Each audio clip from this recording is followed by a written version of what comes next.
Hello everyone, welcome to the classes of geomatics. ഇന്ന് നമ്മൾ നോക്കാൻ പോകുന്നത് റിവേഴ്സ് കർവിനെ കുറിച്ചിട്ടാണ്. അപ്പം നമ്മുടെ ഈ മൊഡ്യൂളിൽ റിവേഴ്സ് കർവിൻ്റെ എലമെൻറ്റ്സ് മാത്രമേ പഠിക്കാനുള്ളൂ കേട്ടോ. എലമെൻറ്റ്സ് ഓഫ് റിവേഴ്സ് കർവ് അതിനൊരു ഇൻട്രഡക്ഷൻ മാത്രം എടുത്ത് പറഞ്ഞിട്ടുണ്ട് സിലബസിൽ. സോ നമുക്ക് എലമെൻറ്റ്സ് ഓഫ് റിവേഴ്സ് കർവ് എന്താണെന്ന് മാത്രം ഇവിടെ പഠിച്ചാൽ മതി ഈ ടോപ്പിക്കിൽ. ഓക്കെ, അപ്പം നമുക്ക് നോക്കാം എന്താണ് റിവേഴ്സ് കർവ് എന്ന് വെച്ചാൽ. A reverse curve consists of two simple curves of opposite direction that join at a common tangent point called the point of reverse curvature. Okay, അപ്പം ഇതാണ് റിവേഴ്സ് കർവ് എന്ന് പറഞ്ഞാൽ. ഓക്കെ, രണ്ട് ഡിഫറെൻറ്റ് ഡയറക്ഷൻസിലുള്ള രണ്ട് simple curve join ചെയ്ത് ഉണ്ടാകുന്നതാണ് നമ്മുടെ reverse curve എന്ന് പറഞ്ഞാൽ. ഓക്കെ, അതായത് ഇപ്പോൾ എക്സാമ്പിൾ പറയുകയാണെങ്കിൽ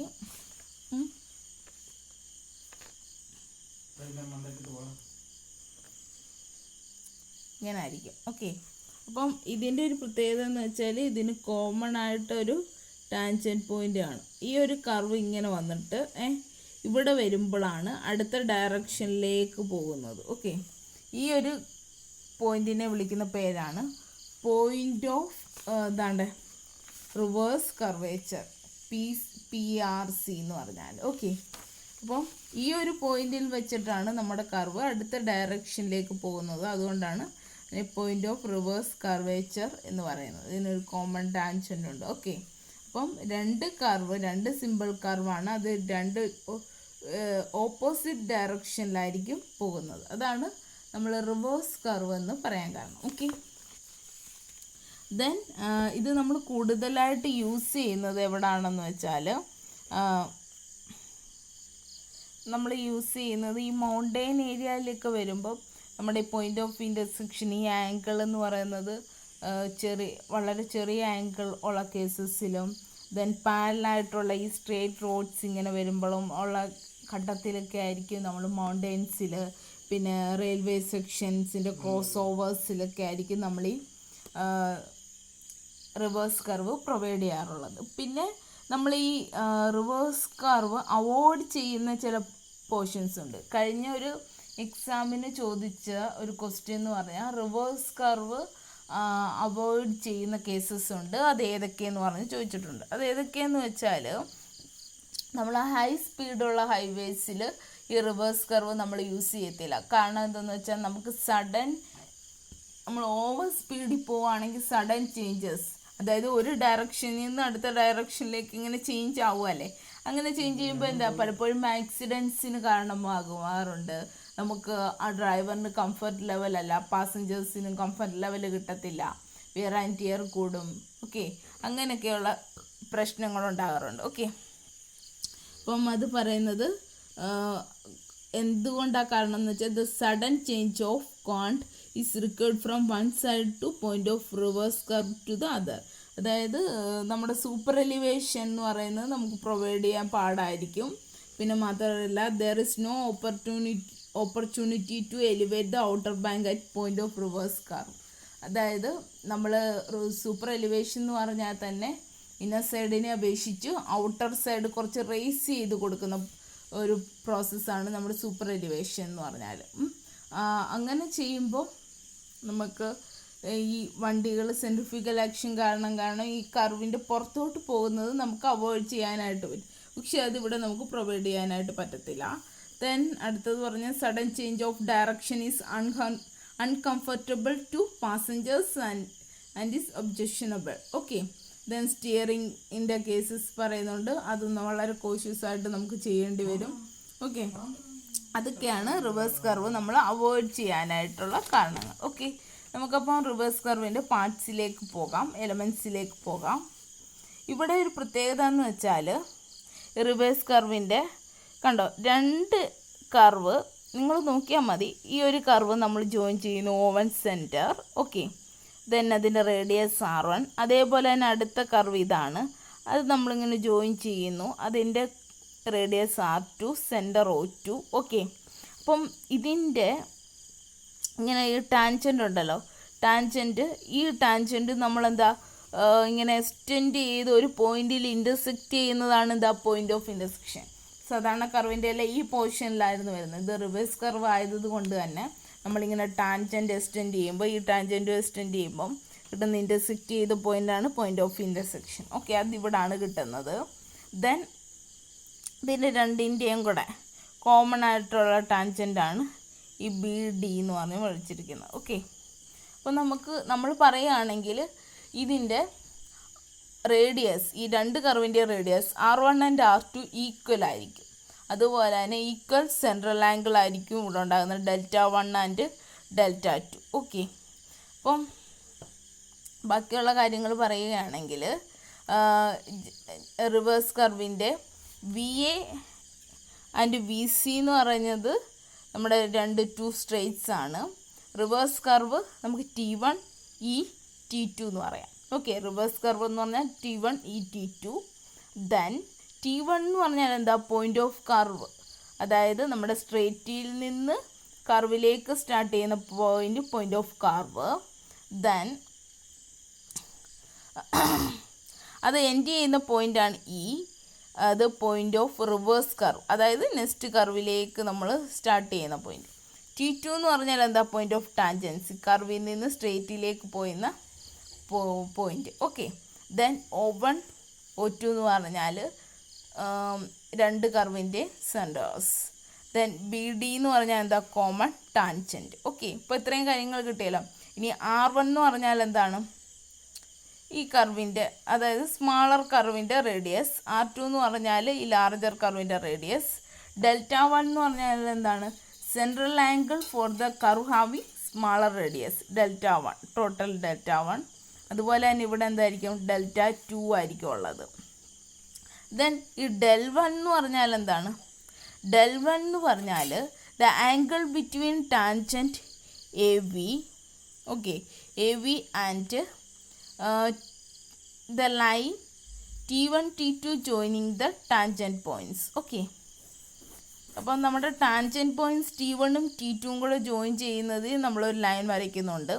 അതിനും ഈ AVക്കും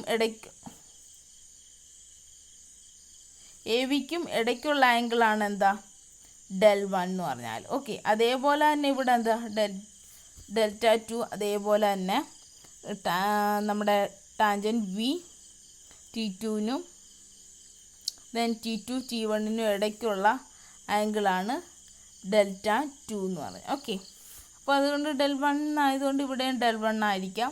അതുകൊണ്ട് നമുക്കിത് ടോട്ടൽ Δ1 ആയതുകൊണ്ട് ഇതിനെ Δ1 മൈനസ് Δ1 മൈനസ് Δ1 എന്ന് പറയാം.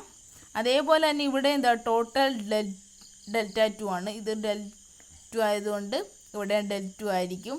അതുകൊണ്ട് തന്നെ ഈ ഒരു ആംഗിൾ എന്ന് പറഞ്ഞാൽ Δ2 മൈനസ് Δ2 ആയിരിക്കും. ഓക്കെ, അപ്പോൾ നമുക്ക് ബാക്കിയുള്ള കാര്യങ്ങൾ നോക്കാം. അപ്പം ഈ കർവ് വരച്ചിട്ട് ഇത്രയും കാര്യങ്ങൾ നമുക്ക് എഴുതാമല്ലോ. അത് കഴിഞ്ഞിട്ട് എഴുതേണ്ടതെന്ന് വെച്ചാൽ ഇനി നമുക്ക് കുറച്ച് നമുക്ക് ഒരു ഇക്വേഷൻ നമുക്കിതിൽ നിന്ന് ഡെറൈവ് ചെയ്യണം. അപ്പം മാർക്കിനനുസരിച്ച് എലമെൻറ്റ്സ് ഓഫ് റിവേഴ്സ് കർവ് ചോദിക്കുമ്പോൾ അങ്ങനെ എഴുതിയാൽ മതി കേട്ടോ. അപ്പം ഇക്വേഷൻ എങ്ങനെ ഡെറൈവ് ചെയ്യേണ്ടതെന്ന് നോക്കാം. അപ്പം നമ്മൾ പറഞ്ഞു join T1 and T2, then drop A perpendicular O1F and similar to O2G. Okay, on it from O1 and O2. Then through O1, okay, draw O1H parallel to T1 T2. Cut the line O2G, then produced H. Okay.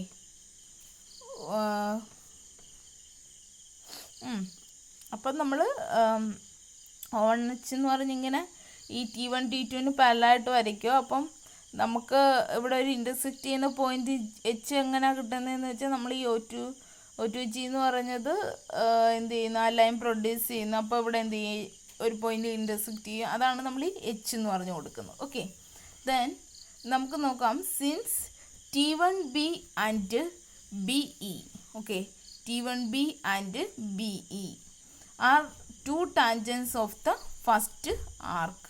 Okay, first കർവിൻ്റെ രണ്ട് tangents ആണ് T1b and BE. Then കോൺ ABE എന്ന് പറഞ്ഞാൽ എന്ന് പറഞ്ഞാൽ എന്താണ്? Δ1. Okay, അതുപോലെ തന്നെ സിമിലർലി നമുക്ക് അടുത്ത കർവിനെ എങ്ങനെ പറയാം? അടുത്ത കർവിൻ്റെ ടാൻജൻസ് നമുക്ക് പറയാലോ.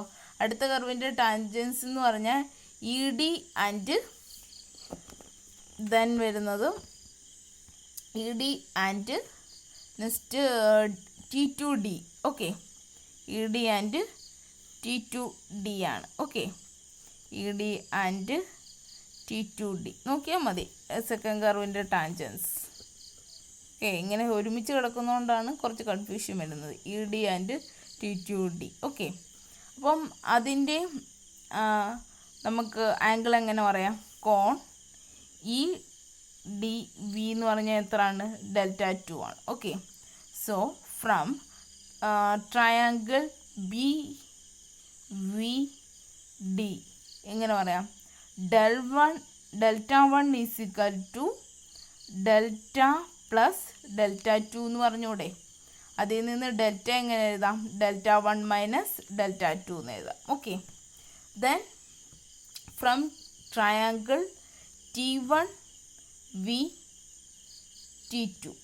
T1VT2 നമുക്ക് എഴുതാം small Δ1 is equal to delta plus Δ2 എന്ന് എഴുതിക്കൂടെ? ഡെൽറ്റ പ്ലസ് Δ2 എന്ന് എഴുതാം. അതിൽ നിന്ന് ഡെൽറ്റ എങ്ങനെ എഴുതാം? Delta is equal to Δ1 minus Δ2 എന്ന് എഴുതാം. ഓക്കെ, അപ്പം അതിൽ നിന്ന് 1 and 2 നിന്ന്, അതായത് ഇവിടെ നോക്കുക, ഇങ്ങനെ എഴുതി, ഇങ്ങനെ നമ്മൾ ആ ട്രയാങ്കിൾ ബേസിസ്, ഇതാണ് നേരത്തെ ഞാൻ പറഞ്ഞ കാര്യങ്ങളെല്ലാം. ഓക്കെ, അപ്പം ഇതിൽ നിന്ന് നമുക്ക് എന്ത് എഴുതാം? ഫ്രം 1 and 2 നമ്മുടെ ഈ ഒരു ലെഫ്റ്റ് സൈഡ് ഈക്വൽ അല്ലേ? അപ്പോൾ നമുക്ക് എഴുതാം Δ1 minus Δ2 is equal to Δ1 minus Δ2. Okay, ഇനി ഇതുപോലെ ഓരോ കാര്യങ്ങളാണ് പറയുന്നത്. ഓക്കെ, ഫിഗറും ഇതും കൂടെ വെച്ച് നോക്കിയാൽ കൂടുതൽ ക്ലാരിഫൈ ആകത്തുള്ളൂ കേട്ടോ നിങ്ങൾക്ക്. അപ്പോൾ നമുക്ക് നോക്കാം. ഇവിടെ ആദ്യം പറയുന്നത് since T1O1 is perpendicular to T1B and O1F perpendicular to T1T2. അതുകൊണ്ട് തന്നെ നമുക്ക് എഴുതാം കോൺ T1O1F ഈസ് ഈക്വൽ ടു കോൺ BT1F ഈസ് ഈക്വൽ ടു Δ1. അതുപോലെ തന്നെ സിമിലർലി കോൺ T2O2G ഈസ് ഈക്വൽ ടു കോൺ T2D is equal to Δ2. Okay, അതിൽ നിന്ന് നമുക്ക് ഈ ഒരു റിലേഷനിലെത്താം. ഓക്കെ, ദെൻ നമുക്ക് പറയാം since O1F and O2G are parallel we have കോൺ FO1 ഈസ് ഈക്വൽ ടു കോൺ EO2G. അതിൽ നിന്ന് നമുക്ക് ഇവിടെ ഇങ്ങനെ Δ1 minus Δ1 is equal to Δ2 minus Δ2 എന്ന് എഴുതാം. ഓക്കെ, നിങ്ങളുടെ ഫിഗർ വെച്ച് പറയാം, കുറച്ച് ക്ലാരിഫൈ ആവട്ടെ. അപ്പോൾ അതിൽ നിന്ന് സൈൻ Δ1, ഇവിടെ സൈൻ Δ1 നമ്മൾ ഫൈൻഡ് ഔട്ട് ചെയ്യുകയാണെങ്കിൽ എങ്ങനെ ആയിരിക്കും? Sine Δ1 is equal to T1F divide by R1 അല്ലേ? T1F ഡിവൈഡ് ബൈ R1 രണ്ടും കൂടെ കാണിക്കാൻ പറ്റത്തില്ല, അതാണ് T1F. അതിൽ നിന്ന് T1F is equal to R1 sign Δ1 എഴുതാം. അതേപോലെ തന്നെ സിമിലർ അടുത്ത ട്രയാങ്കിൾ Δ2 എന്ന് പറഞ്ഞ് കൺസിഡർ ചെയ്യുമ്പോൾ എന്തായിരിക്കും? Sine Δ2 is equal to T2G divide by R2. അതിൽ നിന്ന് T2G is equal to R2 into sine Δ2. Okay, then നമുക്ക് അടുത്തത് പറയാം FG ഈസ് ഈക്വൽ ടു എന്തത്തിന് സിമിലറല്ല? O1H അല്ലേ? FG രണ്ട് parallel lines, FG is equal to O1H. So നമുക്ക് പറയാം sine Δ2 minus Δ2, sine Δ2 minus Δ2 is equal to O1H divide by O1O2. Okay, O1H divide by O1O2. അതിൽ നിന്ന് നമുക്ക് O1H എഴുതാമല്ലോ, sign Δ2 minus Δ2 into O1O2 ആണ് ഇവിടെ കൊടുത്തിരിക്കുന്നത് കേട്ടോ. ദെൻ O1O2 എന്ന് പറഞ്ഞാൽ എന്താ? R1 പ്ലസ് R2 ആണ്. അങ്ങനെ സിമിലർലി നമ്മുടെ ഇത് ഹെൻസ് അതേപോലെ തന്നെ എന്ത് എഴുതാം? T1T2 എന്ന് പറഞ്ഞാൽ എന്താ? T1T2 ഒന്ന് നോക്കുക, T1T2 ഇത് ഇത്രയാണ് T1 T2. T1F plus FG plus T2G അല്ലേ. അപ്പം ഇതെല്ലാം കൂടെ എന്ത് ചെയ്താൽ മതി, കിട്ടിയതെല്ലാം കൂടെ നമുക്ക് ആഡ് ചെയ്താൽ മതി. ഓക്കെ, നമുക്ക് എന്ത് വേണം ഇനി? O1F ഫിസിക്കൽ ടു നമുക്കറിയാം HG. O1F is equal to HG ആണ്. Then cos del1 is equal to O1F divide by എന്തായിരിക്കും? Cos del1 is equal to O1F divide by R1 ആയിരിക്കുമല്ലോ. അപ്പോൾ O1F is equal to R1 into cos del1. അതേപോലെ തന്നെ നമുക്ക് O2G എഴുതാമല്ലോ. O2G is equal to then R2 into cos del2. അതുപോലെ തന്നെ അപ്പം O2H is equal to O1O2 into അല്ലേ, O2H is equal to O1O2 into cos del2 minus del2. അതുകൊണ്ട് R1 plus R2 into cos del2 minus del2. Okay, അപ്പം ഇത് രണ്ടും similar ആണ്. Cos ഒന്ന് വലിയ ട്രയാങ്കിളുണ്ട്, അടുത്ത് ചെറിയ ട്രയാങ്കിളുണ്ട്. Then O2H is equal to O1F plus O2G. Okay okay, time ഒന്ന് എക്സ്പാൻഡ് ചെയ്യുകയാണ് അവർ. R1 cos del1 plus then R2 cos del2 എന്ന് പറഞ്ഞിട്ട്. ഓക്കെ, എന്നിട്ട് ഇതിൽ നിന്ന് കോസ് del2 മൈനസ് del2 അതും ഈക്വലാണ് കോസ് del1 മൈനസ് del1 എന്ന് പറഞ്ഞാലും എന്താണ്? R1 cos 1 plus R2 cos del2 divide by R1 plus R2 ആണ്. ഓക്കെ, അപ്പം അത് വെച്ചിട്ടാണ് എഴുതുന്നത്. ഓക്കെ, അപ്പോൾ നമുക്ക് ഇവിടെ ഇതെന്ന് പറഞ്ഞാൽ ഈ ഒരു ടൈം എന്ന് പറഞ്ഞാൽ എന്താണ്? O2H ഈസിക്കൽ ടു നമ്മൾ എഴുതും O2H is equal to O1F plus O2G ആ വാല്യൂ ആണ് കേട്ടോ. എന്നിട്ട് അതിൽ കോസിൻ്റെ വാല്യൂ